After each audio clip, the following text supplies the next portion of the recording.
All right, Daf Kuf Yud Tes. This is Thursday's Daf. Let's pick up 7 lines from the bottom of Kuf Yud Ches and Beis. Omar Rav, Ein Yad Lepachas Mikazayis. There is no such thing as a Yad for any type of an Eichel that has less than a Kazayis of its own volume. So if it has more than a Kazayis, the Yad will have a din of a Yad, but otherwise it won't. The Ein Shomer Lepachas Mikapul. And you don't have a din of a Shomer, as we said, that thing that's protecting what's inside, for anything less than a Poil, which is a kind of a bean. Now Rashi over here bavarns the kasha that what are we even talking about? If it's not the size of a beya, then it won't be matama anything at all. As we had spoken out, that for something to be matama something else, it needs to have the shear of a beya. The Rambam himself, when he brought this halacha, says that something that's very small can become tameh. It just can't be matama something else, even if it's smaller than the size of a beya. Rashi by us and in other places, even though there seems to be some steers in Rashi Shita seems to be that there is no chilik between it becoming tameh or being matama something else. The shear is always kebeya. So what's the nafkamina whether or not you have a yad for this thing if it's less than a kezayis? And Rashi says it's because you're being mitzaref other things together with it. And the Rishonim struggle with this because if there are other things with it, are they touching? Are they connected? How's that working? So Taisus has issues with Rashi, and that has to be worked out over here. Al Kaponim Rav says there is no yad for anything less than a zayis, and there's no shimer for anything less than a poil. Rabbi Yechanan Amar, no. Yesh yad lepachas mikazayis v'yesh shimer lepachas mikapol. So whether or not we're going to give the din of yad and shimer for less than the respective shiurim of kazayis and poil is this machlekes. Now, frekta gemara meisaveh. We're going to ask from this brisa that shtei atzamois v'alein shnei chatzoi zesim. Let's say you have 2 atzamois, 2 bones. Now the halach is by a bone. There's no tumas oil. It's only going to be tumas maga. If there's basar on the bone, well then that basar is the mace, and therefore it will have tumas oil. So let's say you have shtei atzamois v'alein shtei chatzoi zesim. You have meat on these bones, but only a half a zayis of basar on each one of these bones. V'hichnis reishehem hashniyim labayis. And let's say now what's inside the house is not the basar part, it's the bone part. So you're sticking in these bare parts of the bones into the house, v'habayis mahal alein, such that the now house is being mahal. The halach is habayis tameh, which would seem to imply we're being mitzaref that kezayis basar that's not in the house, which means that the bone is acting as a yad. It's like a handle for that basar. Yehuda ben Nekusa Omer Mishum Rabbi Yaakov ha'ich shnei atzamis mitzarefin lekazayis. How could 2 bones that only have a chatzi zayis of basar on each one be mitzaref to comprise a complete kezayis of basar? Meaning Yehuda ben Nekusa has no problem with a bone being a yad, but he's only been masking that it blibes the yad if there's a kezayis basar on there, and there isn't. There's only a chatzi zayis on each one of these 2 bones. So how are they mitzaref to make the tumas oil? Moving over to Tamid Aleph. Now, Frek the Gemara, based on this brisa, the reading of this brisa, V'Rav, how can Rav hai b'mayokim lo? How can he zetzayin this brisa so he's not being soiser the Tanoim? Right? You got 2 Tanoim, you got the Tanakama of this brisa, and you got this Yehuda ben Nekusa. But who is Rav going to be going like? Biyad, if we're telling me that this has a halachic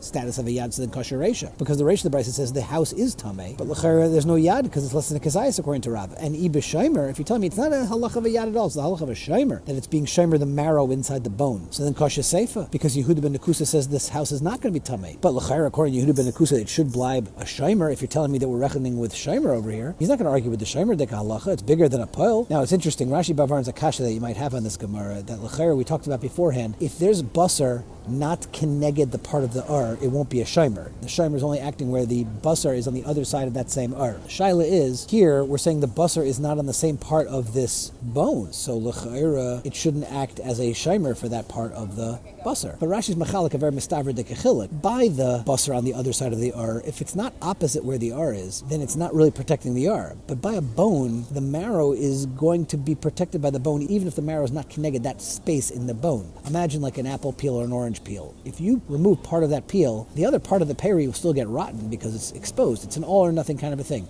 So the marrow of a bone is considered being nishmar by the entirety of the bone, even if that part of the exposed bone is not connected the marrow. Okay, Al-Koponim, we have a problem with Rav Shita. How is he going to understand this price? And for the Gemara, Iba Yisema B'Shemer, Iba Yisema B'Yad. You can go either way. Iba Yisema B'Yad. Has Rav understanding the Reisha? V'hu Da'amar Ki Yehuda ben Nekusa. No problem. Rav holds like the safe of the Brisa. Iba Yisema B'Shemer, and it's also no problem because V'hu Da'amar Katanakama. Rav can say that there is a shomer for even something as small as this poil because he's going to Tanakama who says the house is going to be tameh. Now, Rabbi Yechanan, what will he say? Omar kula biyad. He'll say the whole brisa is talking about a yad. Who do Omar Tanakama, and Rabbi Yechanan is saying like the halach of the Tanakama who holds that there is a yad for less than a kezayis. And according to Rabbi Yechanan, we're not talking about a shomer. It's all about the yad. Tashma. Rabbi Yehuda Omer kulis. If you have this kulis, which is a thigh bone, big bone, sheyesh aleha kezayis basar. So then the halacha is as long as there's a kezayis basar on that bone, gaireres kula tuma. That basar makes the whole bone shayach lekabel tuma. And as Rashi explains, if this kulis that has that zayis basar on it, if it would be together with a beya of eichlin and a sheretz would touch it, the whole thing would become tummy. So Rashi's bavarning the same kind of kasha that really still the shear is kebeya. However, acherim imrim, and acherim is a reference to Shitas Reb Meir,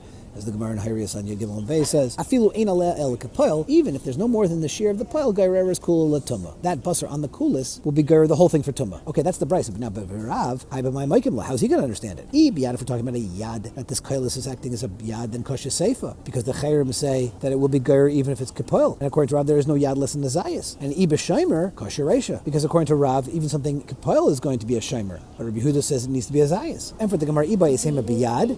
Behuda Omer Rabbi Yehuda, and Rav was saying that there's no yad less than a zayis. He's going like Shittas Rabbi Yehuda, or V'ba Yisema b'shaymer. I can tell you the price is going like a shaymer, and it's ka'acherim, that you have a din of a shaymer as long as there's the size of a kapel. Okay, that works out like Rav, but now for Rabbi Yochanan Omer Kula b'shaymer, the whole price is going with a shaymer dika halacha, not a yad halacha. Behuda Omer ka'acherim, and Rabbi Yochanan is saying that there is a shaymer less than a zayis is going like Shittas acherim. Frekting Gemara acherim, you tell me Rabbi Yochanan holds like the acherim? Ha kapel ka'amri. The acherim are saying that the kailis has to have at least a kapel's volume of basar in order to be able to be makabel tumah, where Rabbi Yochanan said that even if it's less than a kapel, it can blibe al shaymer. And for the Gemara, Aidi dekomer Tanakama shiura, since the Tanakama, meaning Shittas Rabbi Yehuda, said it has to be a zayis, he gave a shear, so kamri inhu nami shiura, so also the acherim said it has to be kapel. But really the truth is any amount, even smaller than that kapel, will make this kailis shaykh to be tameh al shaymer. Omer Rava, dekanami de b'shaymer askinan, and not a yad, because the ktani kailis, the Bryce is talking about a kailis, which usually has marrow that's protected by the bone itself. So Shema Mina, based on this we can establish that the Bryce is talking taka about a shaymer and not a yad. Itmar, Rabbi Chanina Omar, Zehu Shir. This shear of a kapel this is the smallest shear of eichlin that could qualify for a shaymer according to the acherim. But Rabbi Yochanan Omar, Ein Zeh Shir, this is not the smallest. In fact, Ein Zeh Shir, you tell me this is not the smallest. V'hakatani kapel, the Bryce says that the acherim specifically say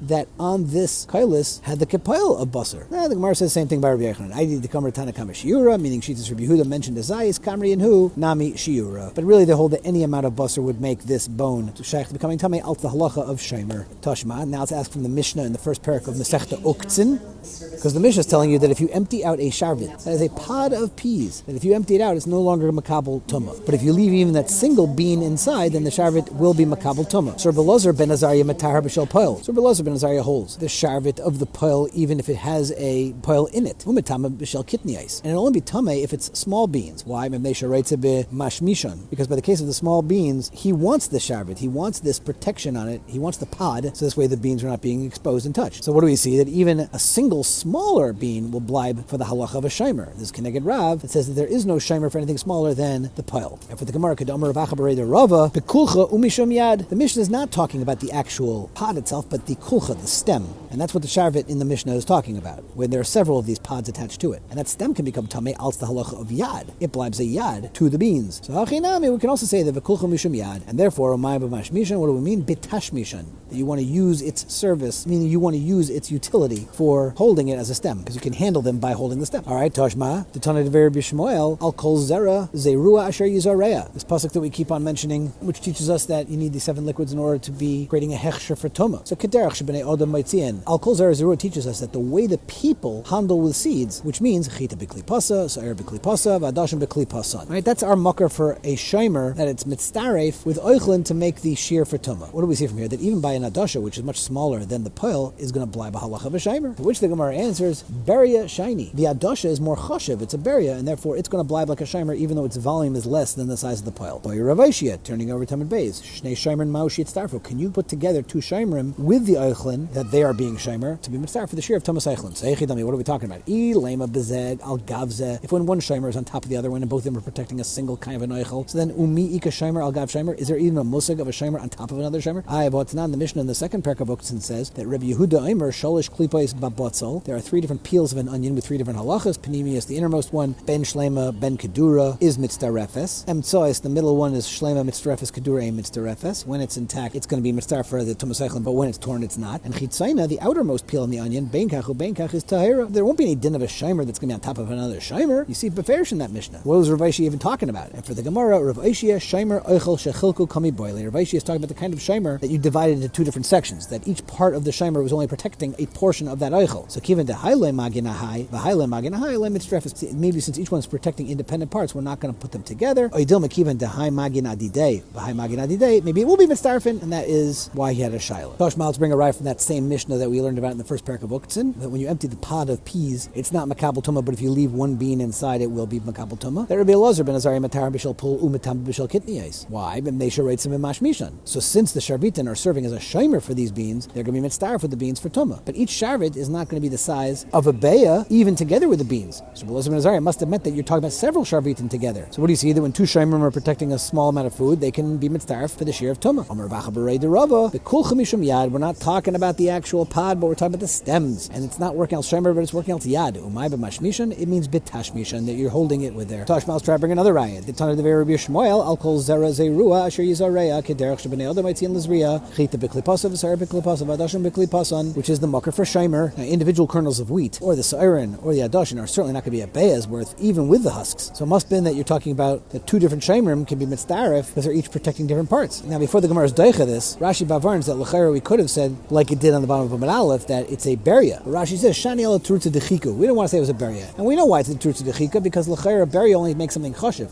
But this is a halach of tzirif. What does beria have to do with being a reason something can be mitzurif? And the truth is, it's hard to even understand what Rashi's talking about. How could you even entertain it that you need to say it's a Shnui Dechika in the first place? It's not Shnui Dechika, it's like not even Negeya. So the Chasam Sofer says an enormous chiddush over here. The Chasam Sofer says that the reason why beria would make a difference is because, according to the Chasam Sofer, if it's a beria, you don't need the shear of a kibeya, and therefore you don't need to come out of tzirif in the first place, which is an enormous chiddush if you think about it. That's the Chasam Sofer, and you can listen to Rabbi Gross who discusses that. But anyway, we have this kasha from Tana of Rabbi Shmuel about Kol Zera Zerua, Shei Zareya. It's Nishkein Rai because the Gemara says Kedamar Ravacha B'Rei Derava B'Kulcha Mishum Yad. We're talking about the halacha of Yad, not Shomer. Hachinami B'Shidra Umishum Shomer. We could say in the same way that the Bryce is talking about the Shidra, that spine, meaning the whole ear of grain, and the halacha, it's going to be Makabel Tumah because of the halacha of Shomer. And all the different parts of this whole spine of this ear are considered a single Shomer for the kernels because each one is totally on the other one. Now the Gemara needs to clarify this because Bishlam Ili Yosa Tzrichi Litate Yosa. I get how the upper kernels are going to be totally on the lower kernels because the lower ones would fall off, the upper ones would also fall off right afterwards. Ela Bitate Yosa, my Tzrichi Yosa. Why do the lower ones need the upper ones? But the Gemara, because Bechad Dara, they're all in one row, and therefore they collectively make one Shomer, since all the ones on the same row are certainly going to be totally on the other ones. And therefore, the Bryce is telling us that these kernels are going to comprise the shear of a beya lagabe hilchas tumah. For the Gemara, Mika kabeya eichlem bechad dara. Do you ever have so much?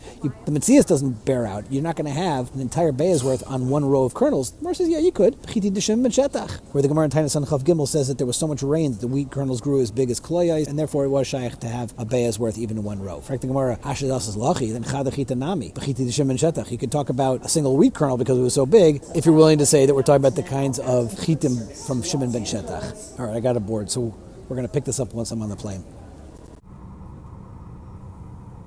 Okay, finishing up the daf here. Gufa, let's get back to the Bryce that we started today's daf off with. Shnei atzamas v'alei and shtei chatzoy zaysim. So you have these atzamas, these bones where there is only less than a zayis on each one. V'hichnis reisheim shnayim labayis. And the bone part without the basar went into the house. Not bayis ma'al alei, not bayis tamei. But Yehuda ben Nekusa, I remember Shuri Yaakov, ha'ich shnei atzamas mitzdarf from the kazayis. They cannot be mitzdarf, and therefore the house is tahar. So both the Tanakama and Yehuda ben Nekusa are maskim that if there would be a kazayis, that etzem, that bone would serve as a yad to be machnis into the house.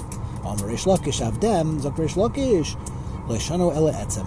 That's only legabe the bone to have a yad. Aval nima le have a yad. But if it would only be a nima, which is a hair, that would not be a yad. Because if you pick up something based on a nima that's attached to it, it would just tear right off. So the hair can be a shomer because it can protect the skin, as hair protects skin, but it cannot act as a yad. However, have a yad. It blibes a yad. Eisvei Rabbi Yochanan Reish Lakish from the Mishnah coming up in 5 blot.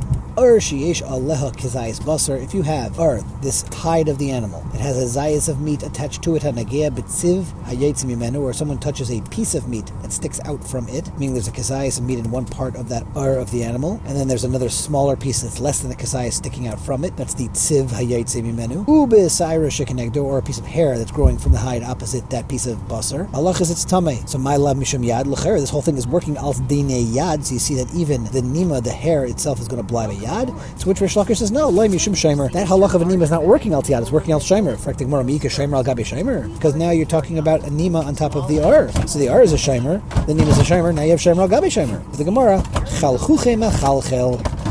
the hair goes through the into the basar beneath. So it's a shimer of the actual basar, not a shimer on top of another shimer. How do we ever write tefillin on parchment? You need to have halacha of ksiva tama, a perfect kind of a writing. It means without any breaks in the letters. You can't use parchment where there are holes. But now if you're telling me that the nima punches through the goes into the basar, so you have gazillions of little holes. This is perforated so it's not considered ksiva tama, which the Gemara says no. Ishtamitze hoda amri b'ma'arava. The Rav Yaakov Taka forgot what they say in Eretz Yisrael. They call nekav shadiyah over a love in a nekav. Any hole that is so small that the ink wouldn't sink into that hole, it's over a love. It's in a nekav, not a hole that would make that cloth considered not to be a ksiva tama. And we're going to save the second teretz of the Iboy Yisema for tomorrow's daf. So we'll stop here for now.